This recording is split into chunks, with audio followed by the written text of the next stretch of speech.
following program is a presentation of the Options Insider Radio Network. For more programs, visit www.theoptionsinsider.com or search for Options Insider Radio in iTunes.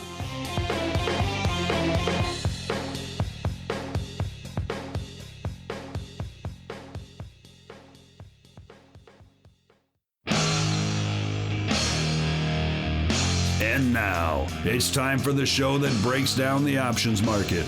From unusual activity alerts to market updates and trading strategies. If it involves puts and calls, then our all-star panel will break it down.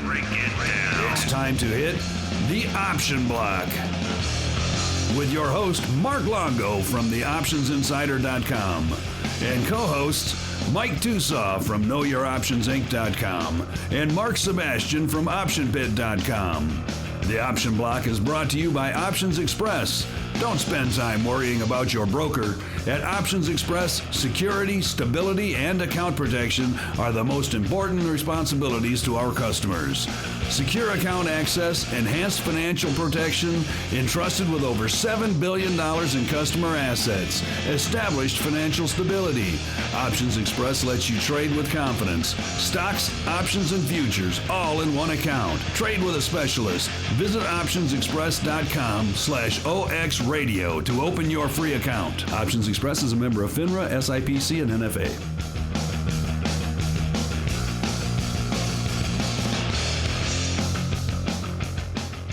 All right, and that rocking theme music means it's time once again for everyone's favorite options program, the Option Block, your bi-weekly source for all things options related. My name is Mark Longo from theoptionsinsider.com, as well as the Options Insider Radio Network. And as the year is winding to a close, we put together yet another interesting panel for you here, the old all-star panel, to discuss some of the developments going into the final few trading sessions of the year. Got one more real week, and then that's pretty much it. So some interesting stuff on the docket for you today, listener. Joining me first up, beaming in all the way from the great state of Maine, where he is busy munching on lobster and whatever else you folks do over in the great state of Maine. He is none other than Andrew Giovinazzi from OptionPit.com. Andrew, welcome back to the program, sir. Thank you very much. As much as it is ugly in Chicago today, it is lovely in Maine today. 33 and clear. How about that? I like it. Wow. It's not too bad here either, but it's a little. Mark was moaning that it was ugly this morning. So. It's pouring up here in the burbs, just pouring. But pouring in Chicago in December, there are worse things. It could be snowing. yeah. Wait a couple hours. On the one hand, I have a little guy. He hasn't really seen a white Christmas too much, so it might be kind of fun for him to have that. But on the other hand, I could do without the snow. I'm bummed out we don't have any snow. By the time Christmas time, I'm ready for snow. I thought you said you had a foot last time I talked to you. Yeah, gone. Oh, well, there you go. All the rain, yeah. I'm almost going to start believing Al Gore with the global warming. Well, he did invent the internet, so. And he did a darn fine job. He did. And listeners, you may also recognize that other voice lurking in the shadows. It is none other than Alex Jacobson, beaming in from the home office today. Alex, how are you doing today? Welcome back to the old program. Doing good. A lot of news today. Interesting. ICE buying NYSE. Yeah, I think as an old exchange hound like you, that's probably pretty interesting. Certainly interesting to me, too. And we'll get into that in a bit in the old trading block, but certainly a game changer, perhaps, here in the derivative space in particular. Yeah, and possibly the start of more consolidation is the talk, but let's see how this plays out. Yeah. And listeners will be joined in a little bit by good old Uncle Mike Tusaw. But now, with the team mostly assembled, we're going to dive right into the trading block.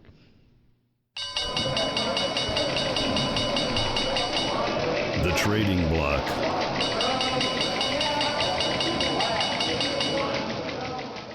All right, and welcome to the trading block. This is where we talk about the big news.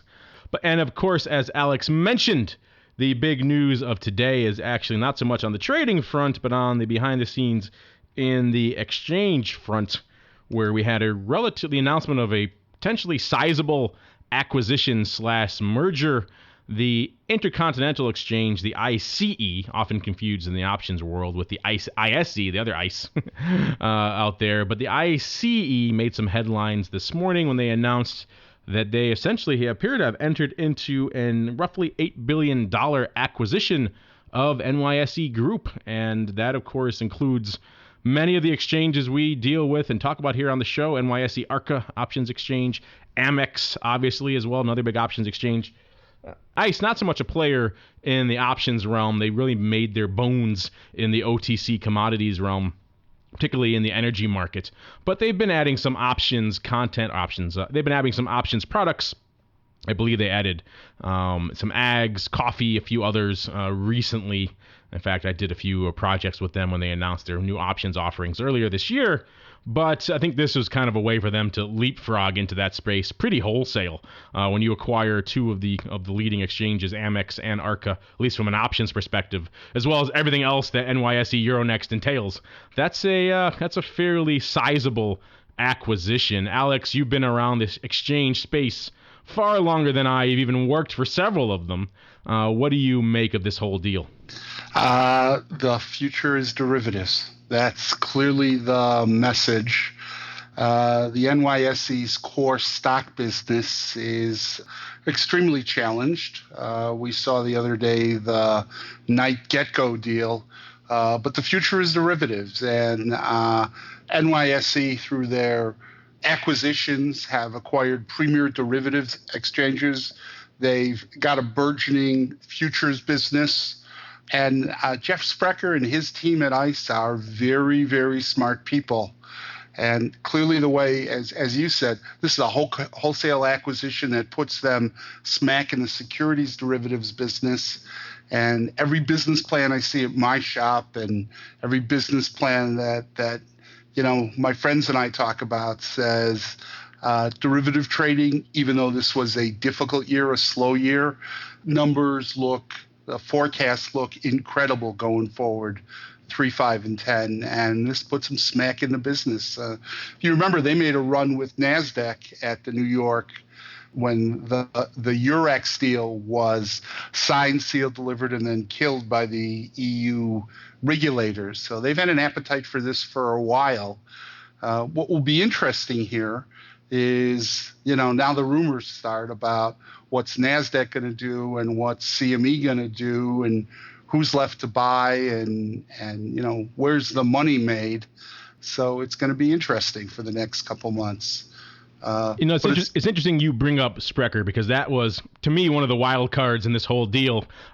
He told me a couple of years back, actually, he kind of admitted, which I thought I kind of suspected it, but he admitted it, which I thought was interesting, that they, of course, really made a big firestorm of controversy, got a lot of attention back a few years back, 07, maybe 08, I forget the exact year, when they interjected themselves into the CME's acquisition of the Board of Trade. The Board of Trade acquisition seemed like a done deal. The CME was pretty much running around looking like they had the deal in the bag. They had a big dog and pony show type press conference at the big FIA Boca show that was going on. The Board of Trade had a media breakfast announced for the next morning to kind of just talk about some housekeeping issues. And then that very morning I was walking in to go to that breakfast when everyone was running like a chicken with their head cut off, essentially saying, look, ICE is going to buy the Board of Trade. And everyone was like, what? ICE? And there was Sprecher holding a news conference. They got a lot of attention. He admitted after that that's really when people started returning their calls at ICE. People took them seriously. All of a sudden they went from this kind of, who are these guys in the OTC energy realm to, wow, these guys are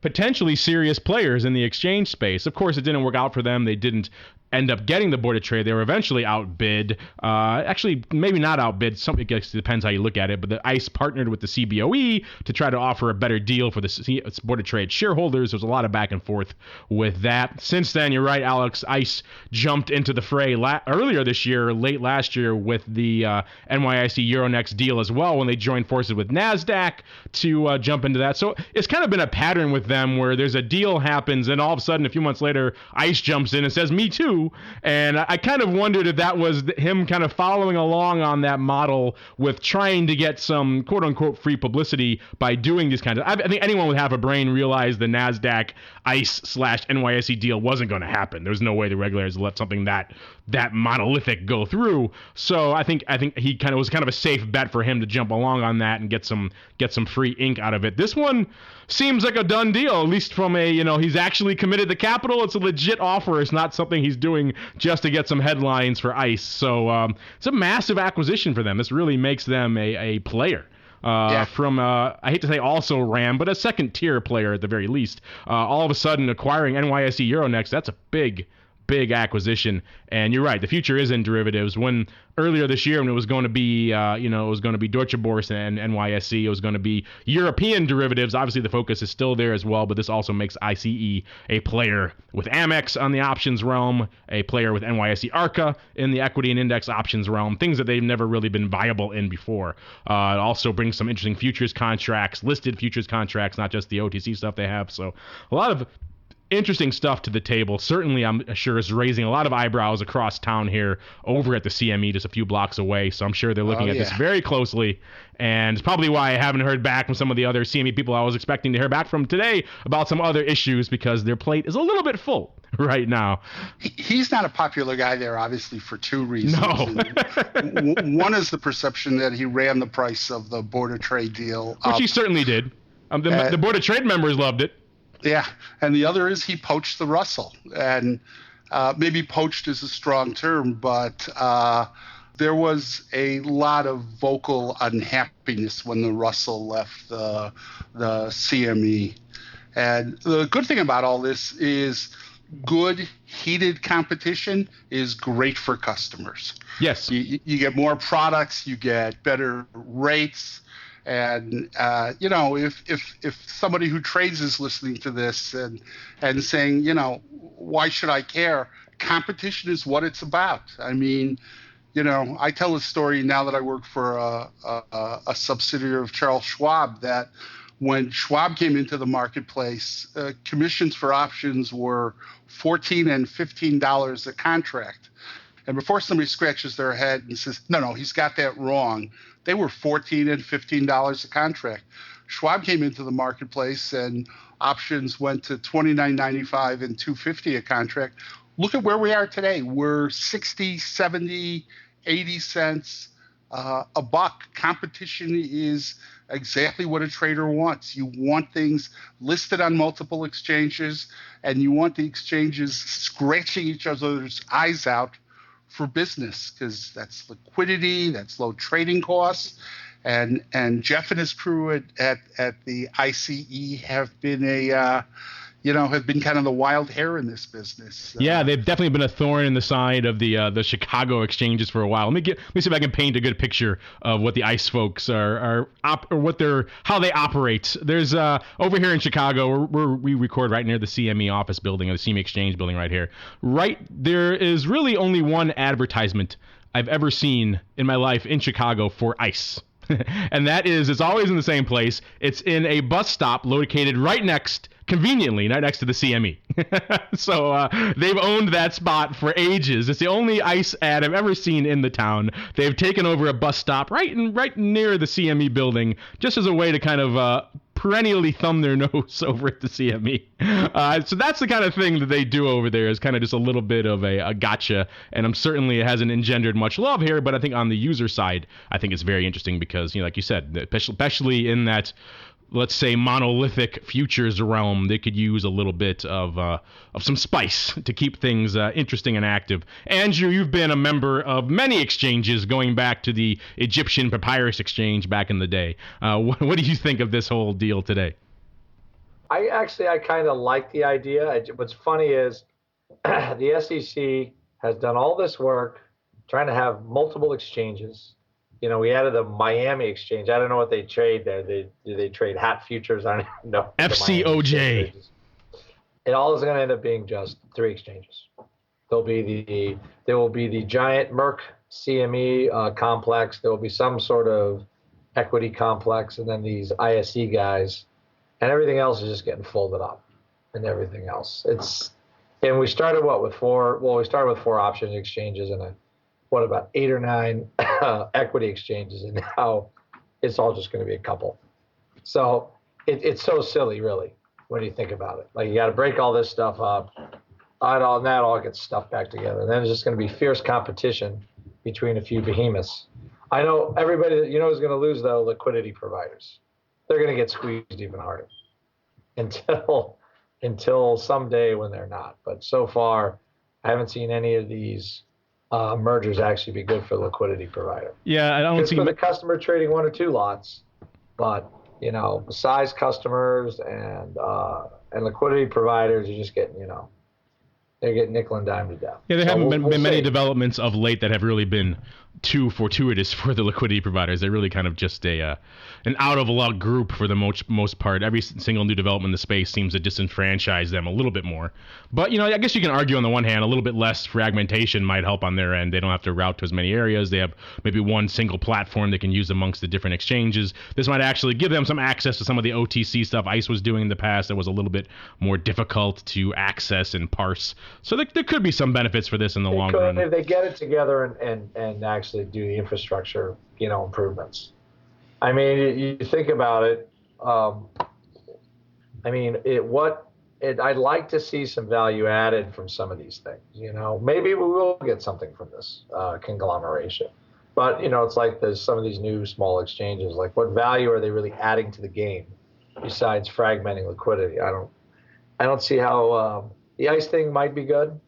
I'm more of not too happy with adding more small, basically useless exchanges that really had nothing to the equation. Yeah, the Miami thing, definitely. I tend to agree. That was, it seems to be just more fragmentation, more people trying to game options pricing with different fee and rebate schedules, maybe a little bit faster tech, perhaps. It's taking the whole idea out of the game. Now, maybe I would like to see if the ICE can improve some of this functionality and make it a little more seamless and create less problems and bottlenecks, then I would say, yeah, it would be, it would kind of be a value added for everybody. But right now, we'll see how time plays on all that. Yeah, but that's the core issue with consolidation is you get economies of innovation. I mean, look in our core business, look at the Amex when it was a standalone.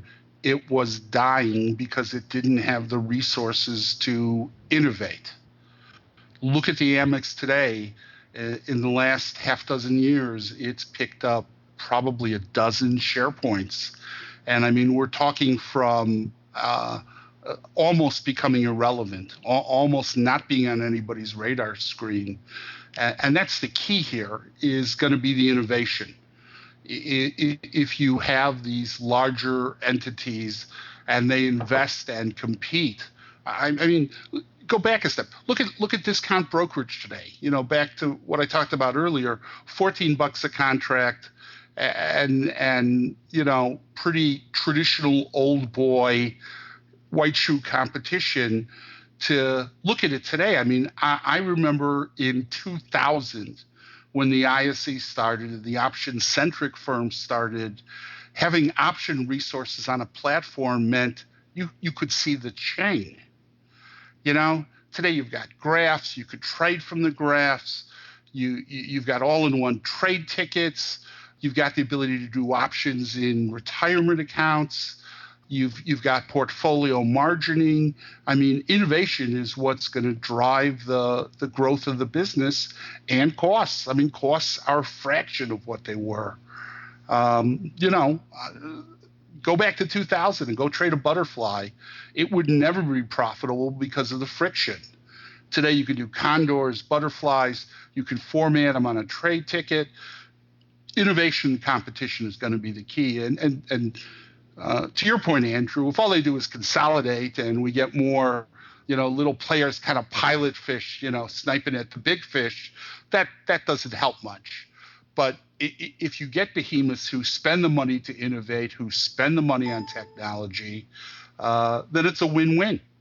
Yes, it is. But unfortunately, the innovation part of that equation usually is pretty lacking. I think the last options exchange to really launch with any sort of innovation was Box, and that was what, 04, 05 with the PIP. They had pennies before pennies really existed in the marketplace. So since then, it's been essentially just a little bit faster tech, a little bit cheaper pricing, a little bit more aggressive rebate structure perhaps, and that's really been about all they're bringing to the table, which is no surprising why I'm getting these emails today that, we're going to see an overall decline in record level of volume this year, overall record decline. So this first year in about a decade, options are down. Obviously, there's other reasons to go along with that. Retail has certainly been hurt a lot. Yeah, there's no public year. In the market anymore. Exactly, but on top of that, all these various exchanges gaming the system and kind of making it difficult for, let's say, your typical 10-lot spread trader to execute anything in the options realm certainly hasn't really helped that perception to any great degree. We already have enough liquidity, I think, to get some of the smaller stuff off. Now we're just getting fragmentation for fragmentation's sake and not really adding anything else to the table, which is, of course, not a net benefit to anyone. Since we are in the trading block, let's close out here with a little bit of trading talk. You wonder why we're going on about the exchanges so much. That's important stuff to you, even the retail listener. This stuff impacts you whether you realize it or not. These are the guys who set your fees. These are the guys who set all the rules, your margin limits, all the things that really come back to impact you on a daily trading basis. So it's good to know what's going on that end of the equation, but also wasn't a heck of a lot really lighting up the tape today otherwise. Andrew, we saw about essentially fractional up day on most of the major indices. NASDAQ up fractionally, S&P up about 0.5% on the day, Dow following suit. NASDAQ up lightly, probably because Apple closed down yet again today, down about 1% on the day, closing around 521. I'm sure that's where Uncle Mike Tusaw is today, scrambling to keep his Apple business afloat. Mr. Apple and gold. He got out and now he's right back in, you know it. But Andrew, anything catch your eye in today's action? Of course, the VIX cash ticking up about 2% to 17.67 on the day. Perhaps we'll start there. Anything intriguing you in the realm of volatility or volatility action? Yeah, January vol futures are still trading below cash. I mean, they went when the DC was active last week. They're about $1 over. Now they're 40 cents underwater. And the market's saying, okay, after January, vol's coming after basically, quote unquote, when the deal should get done, vol should come in from here.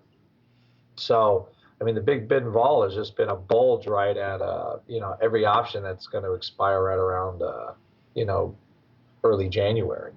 So, I mean, look at it, market up, VIX up, when that is not a normal phenomenon. So, I mean, the vols. No, I mean, the entire year we've been talking about nothing but bidding up this term structure, nothing in the near term. And then all of a sudden, obviously dealing with what we're dealing with right now, they're starting to catch a bid. But interesting that it is so disassociated to the cash right now. It is. Well, it's almost like they're planning. People are buying the Jan options for Gamma, right? Which way? But they're fairly confident that the volatility won't hold, near 18, if after some announcement, probably drop to maybe 14, 15. So, how do you play that? Well, you bang on the futures and then you buy at the money straddles in the SPX. So, I mean, I think that's kind of what you would play. Now, Mark and I have been watching this for about a week, and we talked about it last week, talked about it yesterday. And we've really seen that trade go bid. Like now they're going to start trying to take off. And I mean, when you see these Jan futures go down below 17, everybody's piling into it. Yeah, that's really that's a pretty shocking development. I mean, obviously that's what they're putting on in the back end, but still I can't remember the last. I mean, we talked about it a little bit. It happened to a smaller degree a few weeks back, and we touched upon it a little bit on the show. It kind of got back in line, and now it's just disassociating again to an even stronger degree. And aside from a few weeks back, voting today on something, right? Yeah, they're going to put Obama in a. They both basically, they're trying to make each other look like they had no choice. But if they pass a tax cut for everybody under $1 million, they're basically zinging all the rich guys, which is what they said they wouldn't do, but they're going to do. And with some spending cuts means, the Republicans are putting pressure on them. They have, conceded. They've made conciliations. And it's up to the president to, and then he'll be forced to do it. And, of course, all of us on this show being the uber 1%, that's really going to impact us greatly. So we're all very upset here on the show, as you can tell, listeners. Right. I mean, the thing is, ultimately, I'm not a big, the government's got to raise more revenue somehow. It's either taxes rates are going to go up a little or, they can work all that out next year because they still can't sustain the budget they have. But nonetheless, there we go. And really, when you look at geopolitical or structural impediments, this kind of stuff that keeps the VIX term structure really frothy, short term, maybe for a month or two, some of those things are all going to go away, and we could really get a flush in volatility. It just depends to really see how high we go. I'm just worried I might have to trade in my Maserati for a Beamer, and really just trade down. So that would be a sad day for me. Ow. Ow. I got a house full of Beamers. Yeah, there we go. Alex, the Uber one percenter amongst us. I think with that, we're going to close out the old trading block now and dive right into our odd block.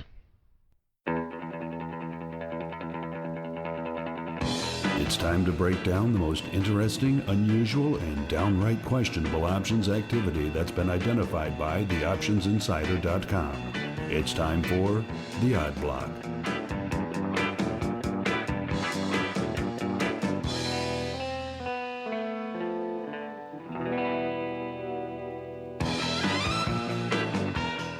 All right, and that funky tune means it's time once again for the Odd Block.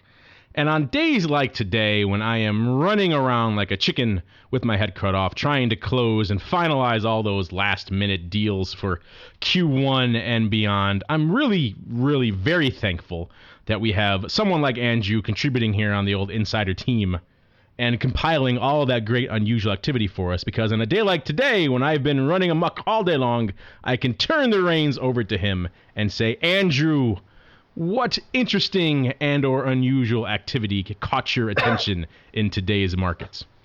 Or I could stop coughing. That would be a good start. We have a couple of things. So I've noticed a couple of. I like this. I like looking at it because I look at a lot of volume. I'm not a volume per se trader, but it's kind of like looking at charts. You sort of like to know what's going on. But I have noticed a couple of things for trends. One is I have noticed a pickup in bullish type paper in the XLF. So the last kind of a pretty good sized block here, XLF, Jan 2014, 20 calls. I would say out of the money by about 4 handles. Pretty speculative for the XLF. It's a year away, and yet volume 18,000 contracts today with blocks of 3,600 and 6,000 contracts, paying about 25 to 26 cents. Now, this type of trade, from what I can divine, it looked like opening paper, but there's so much volume in the XLF. They trade 200,000 contracts a day. I don't even think this moves the needle. The question is, though, I'm using this as, why do the guys buy the 4 handle out? Yeah, they did 37,000 total on that strike there, Mr. Yeah, when Andrew. I put this up this morning, they've doubled it. Yeah. So they're buying them, right? So it looks like, but again, $4 out of the money. Now, I've seen a lot of bullish paper in XLF. I think I had 2 more unusual activities on it. Big chunks of just buying calls. And it's been a while since we've seen people actually buy calls. Okay, I don't think that's particularly smart. It feels like one of those newsletter writers. But I want to contrast that with the trade. I thought that was pretty smart. Let's go to the IYT. That is the Dow Jones Transportation Index, the trannies, as we used to call them. You've always been a fan of the trannies, Andrew, for as long as I've known you. That's just your thing. San Francisco for you. That's true. 20 years off and on. All right, so IYT trading 95.22, very near its 52-week highs. Okay, I think the low of the year is around 85 for the IYT. A kind of a clever trade in January. This is a trade using options for maxi leverage, okay? They bought the 96 par 1x2 call spread, and they paid 55 cents for that. So they're buying the at-the-money call essentially and selling the 4 handle out call. Then against that, they sold the 89 puts. So net, the whole package only cost them 17 cents. And at 17 cents, we're kind of basically right at the money gamma. This sounds like an Andrew special of the free juice or really cheap juice. I love this trade. I mean, it's a trade you got to be a hedge fund or something like that to put on because the margin is probably it's a ridiculous margin trade. But if you got the dough, this could be quite something for that hold period. You know, if we get that fiscal pop. I'm not even going to call it the fiscal cliff anymore. It's now the fiscal pop. Where the market's pricing in probably 1.5 to 2% move. I thought that trade was pretty nice. You know, Again, this one. Vol didn't move, so I thought it was basically a Vega neutral trade. Yeah, it's interesting. You know, this one kind of combines all the different types of trades we like to extol here on the show. It has the ratio vertical, which I think we're all pretty big fans of here. And this one seems like a fairly straightforward and relatively safe one. If you look at the chart here for IYT going back. The ratio vertical on the slow, funky, it's slow index. Yeah, it's a slow index. He's got some serious upside if it does, and he's got some cushion to the upside if it does rally. And yet it's not an outlandish level he's put it on at where, looks like it's going to blow through that level anytime soon. He's kind of picking the high there for, at least the recent high there for IYT. So he's pretty safe. And then he finances it with some downside puts at a level he's comfortable picking up IYT at. This kind of combines a lot of the different lessons we talk about here on the show. And of course, for your book, Free Juice, this should be the first chapter. This is a free juice trade. I know that Don Schlesinger is still going to go, now he is spending. If you have a net long strike, Don Schlesinger is going to be upset. There can be no net longs. You can't be net long any units. Yes, his face turns into a foonge. But nonetheless, I thought that was a good example of a well-constructed size trade, as opposed to just buying a bunch of out-of-the-money calls in the XLF. Granted, the volatility is very cheap from that point of view. It's not a trade I would sell any stock against to kind of be a sort of a delta neutral trade. I would just buy them and sort of close my eyes and wake up sometime around June and see what happened. I think the typical structure of something like this we would see in the iBlog would be someone coming in and buying 10,000 of the 105 call or something stupid. This is a much better way to put on a bullish outlook position. I like it. I think so. And I think even retail wise on the trannies, if we keep pumping oil, I don't think that looks like too bad of a trade. I don't think there's a whole lot of risk in that trade. Maybe that's a subtitle for your book, Free Juice in the Trannies. There we go. That gets a very targeted market for you right there, all to yourself. It does. I'll have 8 Twitter followers. You'll have huge book signings in the Mission District in San Francisco. And lastly, not that there's anything wrong with that, Mako Surgical. This is a stock trading on its year lows.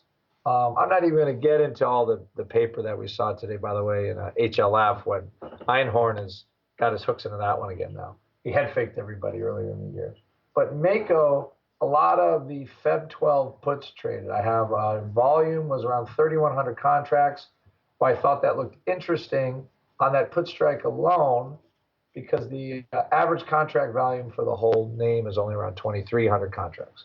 So we have one put strike, trading in pretty good size, 3,100 times. Buying was scattered in blocks of like 1,500 here and there. But open interest small on this strike. But the implied volatility went up 17% in the Feb 12 strike, which is pretty big move. Yeah, for a name like this that's kind of illiquid, that's a sizable bet. This name sounds familiar. I think we've hit on it in the odd block in the past. I'll have to dig through and see. A cheaper name, leaning towards... Yes. My own library of trades. You're getting your own specials. Yep, I can recall them a lot faster. But definitely, I think this is pretty. It almost feels like it's hedged paper hedging some stock. I can't go out on a limb. I can just tell you that definitely opening paper, definitely buying puts. I was looking around there wasn't big enough blocks of options really to call for buying stock, at least from the professional side. But it has the smell of a puts and stock type trade, mostly because the implied volatility is not super high, unless the guy's super savvy. So it looked interesting to me, and it looks like kind of the thing where the guy's buying, I would say, some gamma, not just buying puts. but I couldn't really find the blocks of stock to back up my theory. So maybe they're long already, but maybe somebody trying to build some leverage with the stocks at a relatively low price. But before we do close out the odd block, one thing I did forget to hit on the trading block that is actually going on right now is good old RIMM just announced, and looks like, I think to surprise a lot of people, catching a bid. Closed at $14.12 today and is trading around 15 right now in the after hours. So, good. We closed our iron condor before the close. It wouldn't come in. Did you? I'm glad we did that. Good thing you closed it. I didn't have a chance. I was looking at some things. I wasn't leaning. I would not have, if I had to guesstimate, I would not have guessed an upside surprise, because that's often what happens when everyone's leaning to the bearish side. Any even remotely positive news pops the stock. But interesting to see RIMM having a second life here over the past few months, after a lot of us here on the old All-Star panel had essentially written them off. Flip-flop with Apple, honestly. When you think about it, Apple's down from 700 to 500 in that same time. RIMM's gone from 6 to... RIMM has doubled almost, and Apple's down about 30-odd% or close to 30%. So, how the mighty have switched. The Great White North ecstatic right now in jubilant celebration over the resurrection of their fallen hero, good old RIMM. We'll see where it opens up tomorrow. But a lot of paper out in RIMM today, doing almost 250,000 contracts. Ton of size for RIMM these days. We sold an iron condor there on Monday. It decayed 0 till today. You gotta love those. They hold all their juice. Hey, you made some broker happy. Got some commissions. It wasn't totally unexpected, but that tends to be the way a lot of times with these things. We thought that it would, there would be a little less excitement in RIMM because they're really waiting for the BlackBerry, but apparently not. Yeah, I mean, I'm looking here at the paper. There was paper all the way up and down, 11 half strike. People are really buying everything. People are just, I think that's why your iron condor didn't decay. People are betting something's happening here, and they're not taking it off at all. And so your condor flyer unfortunately was the unwitting victim of the RIMM love. The Canadians biting at you again. I told you, Andrew. Your nemesis, the Canadians. Like nothing goes right and you still break even is okay. Yeah, there are worse things. All right, so that's going to do it for the old odd block. Thank you, Andrew, for taking that one off my hands today. A very capable job, sir, as always. And now we're going to dive right into the Alex block, a.k.a. the Express block.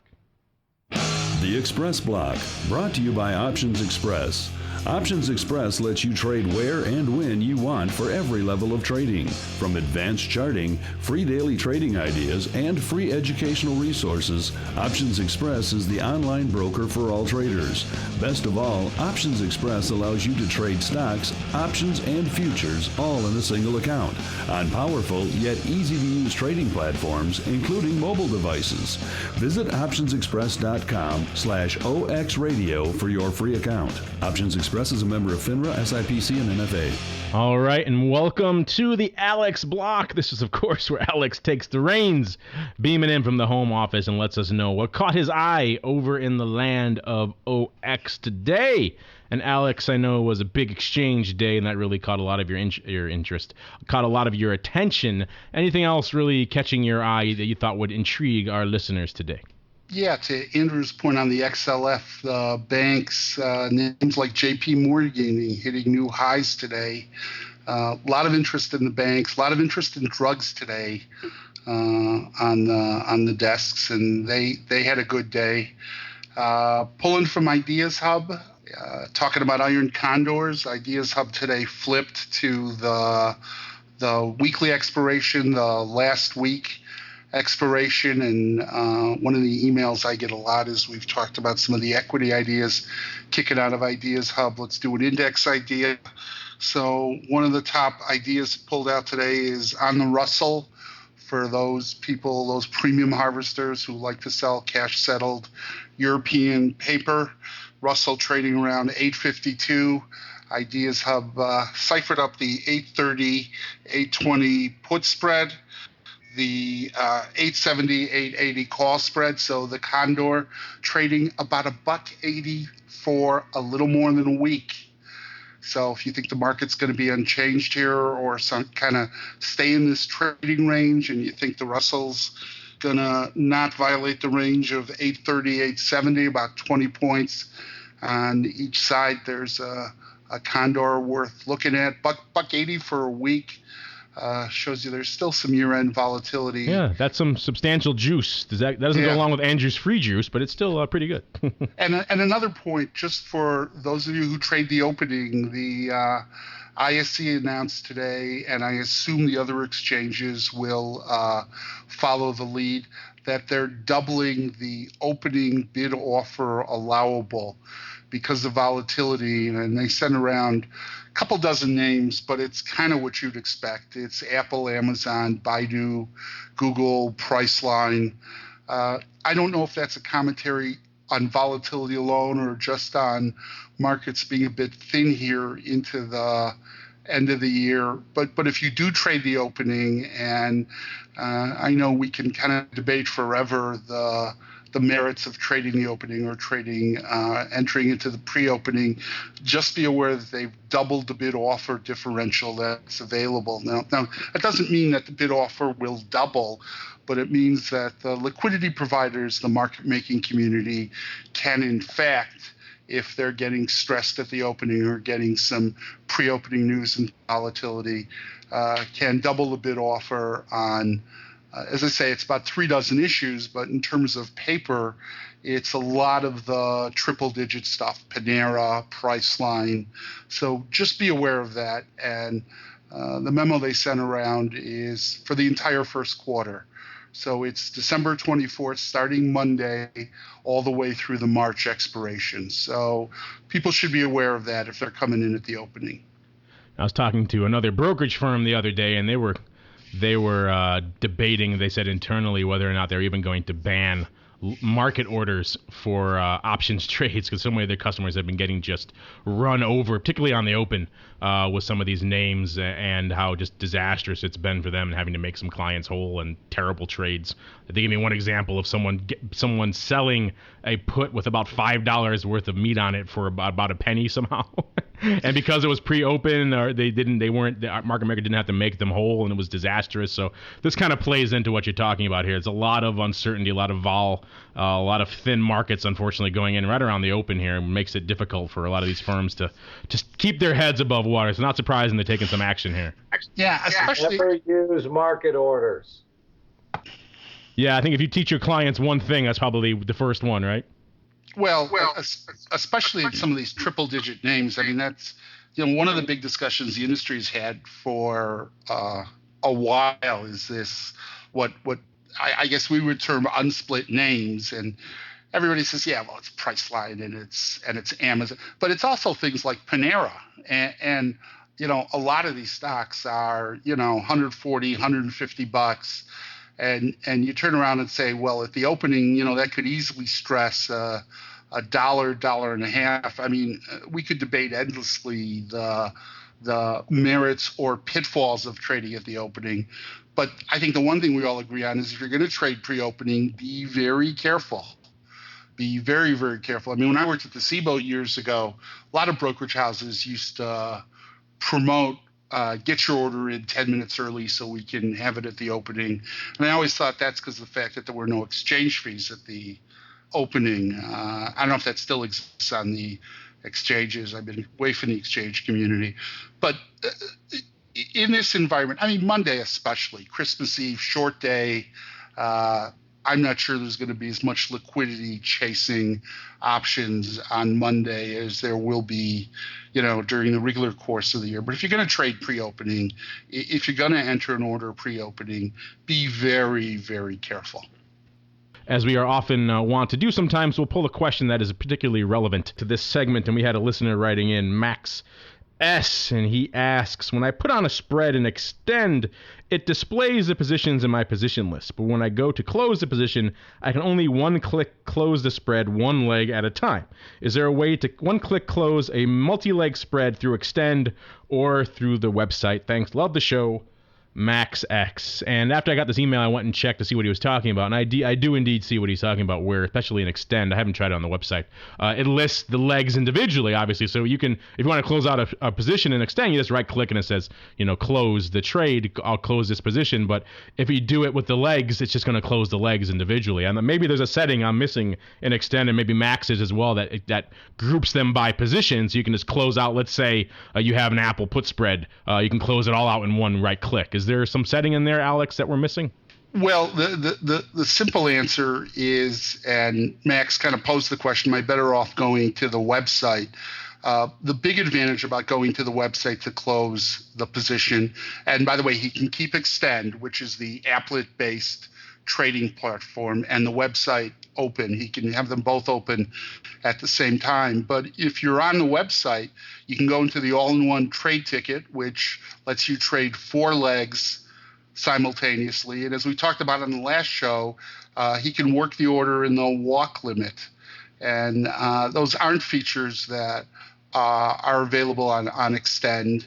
And one of the challenges, candidly, is now that you have merged firms, you have 2 website platforms, 2 applet platforms, and this will be kind of the shameless plug. We're working vigorously to integrate the 2 firms.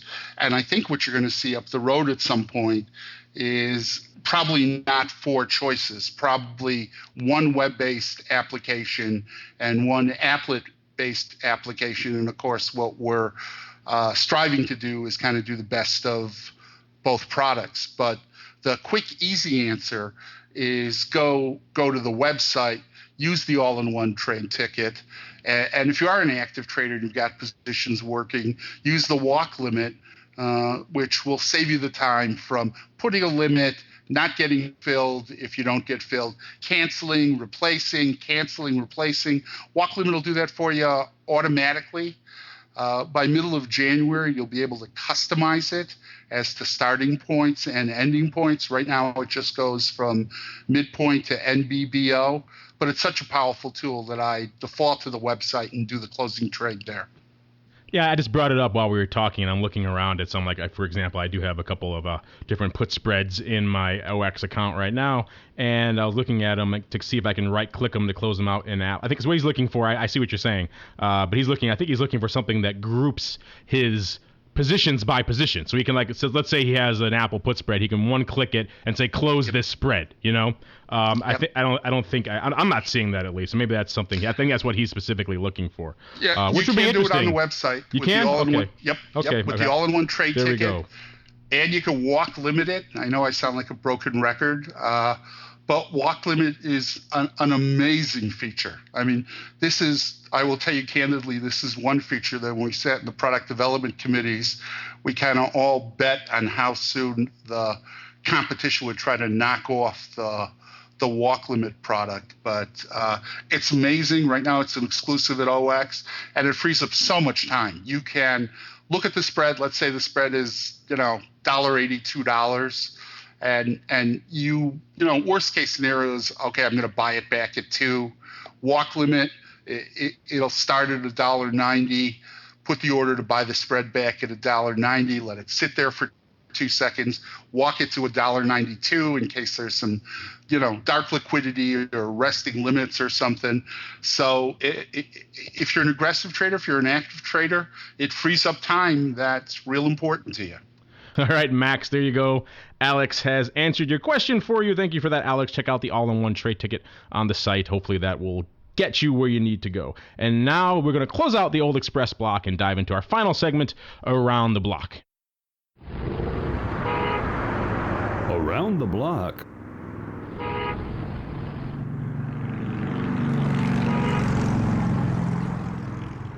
All right, and welcome to Around the Block. This is, of course, the portion of the show where we dive into what we're looking at for the rest of the week, into the good weekend. Andrew, what is catching your eye for the rest of this week? Seems like the holidays, or are you starting to filter out of the marketplace?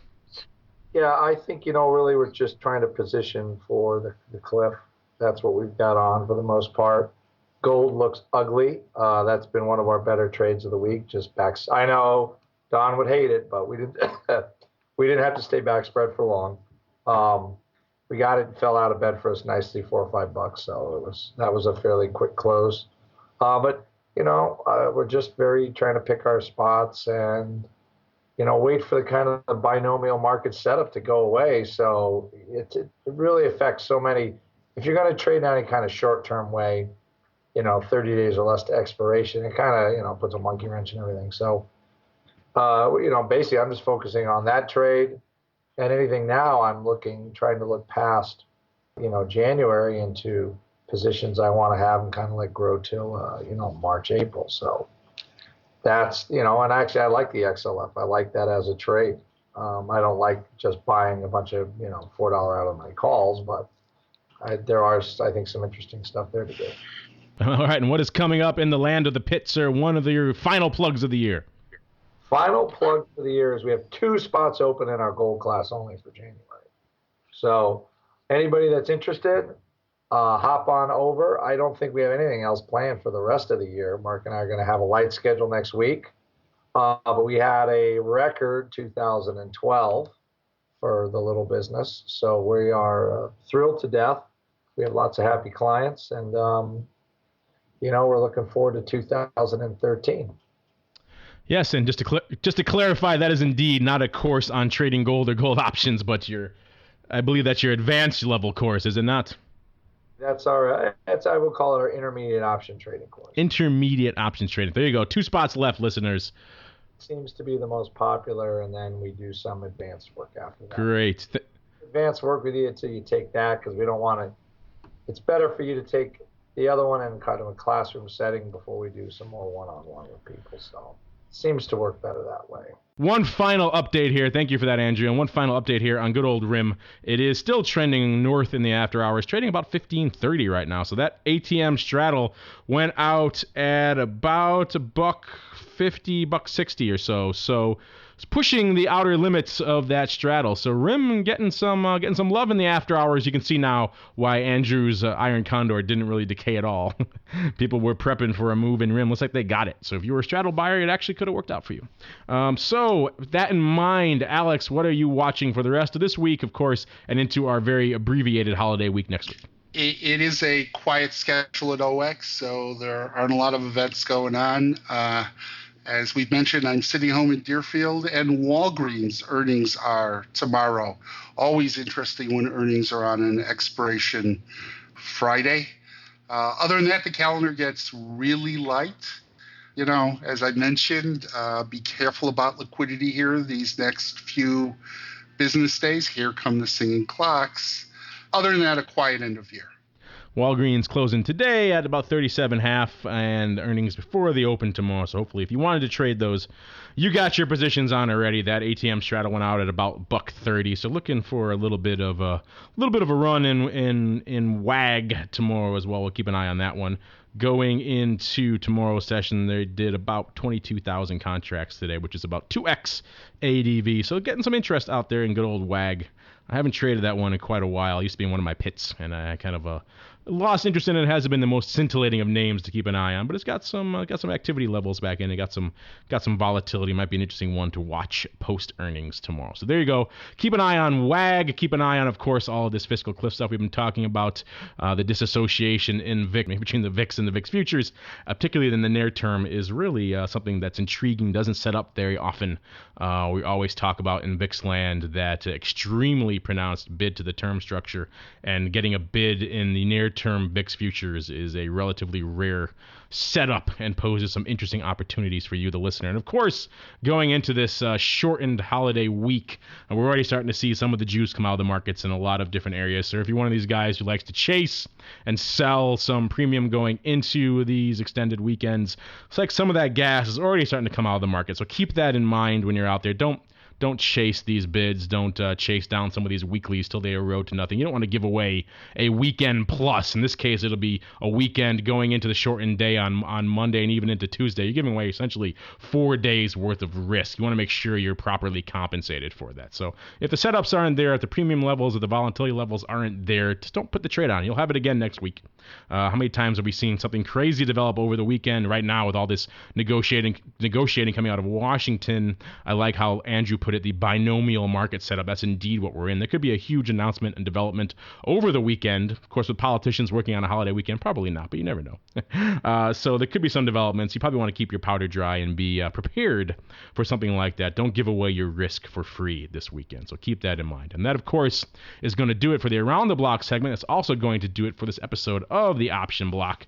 The boys from KYO couldn't make it here today, but I, of course, want to give them a little plug as well. Check them out. Check out their archived webinars over there at knowyouroptionsinc.com. A lot of interesting stuff going on with them as well as they're transitioning and developing their firm into an interesting new entity for 2013. I'm sure they'll be coming on early next year to give us more information on that. And last but certainly not least, if you want to learn more about any of the topics we talked about today, including a lot of the breaking exchange news coming out of the exchange space today, then by all means surf on over to theoptionsinsider.com. You can find all that information as well as the unusual activity that Andrew ran down today, as well as more breaking news, education, analysis, all sorts of fun stuff, including all of the archived episodes of this program and every other program on the ever-expanding Options Insider Radio Network. So if you're pressed for some options content over the holiday weekend into the holiday, your loved ones are driving you crazy, you just want to get away and spend some quality me time learning about some options, listening to some options content, we've got you covered in radio format and text format, whatever your needs may be. We'll keep you distracted while your loved ones are arguing next door. So by all means, have a great holiday season from all of us here on the Option Block panel to all of you out there in the listening audience. We want to thank all of you for downloading and streaming and subscribing to this program and making it such a success. And we'll see you next time right here on the Option Block. Become a part of the Option Block. Just visit www.theoptionsinsider.com/forum to post a question for the hosts. You can also submit questions to twitter.com/optionblock or leave a voicemail at 312-544-9356. Make it interesting and your question just might make it on the air. The Options Block is property of the Options Insider Incorporated. All rights reserved.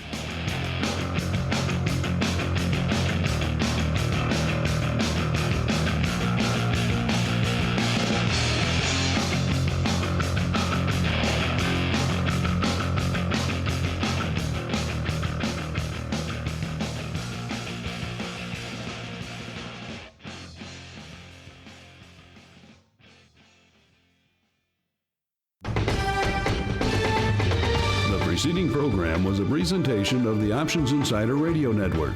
For more programs, visit www.theoptionsinsider.com/radio or search for Options Insider Radio in iTunes.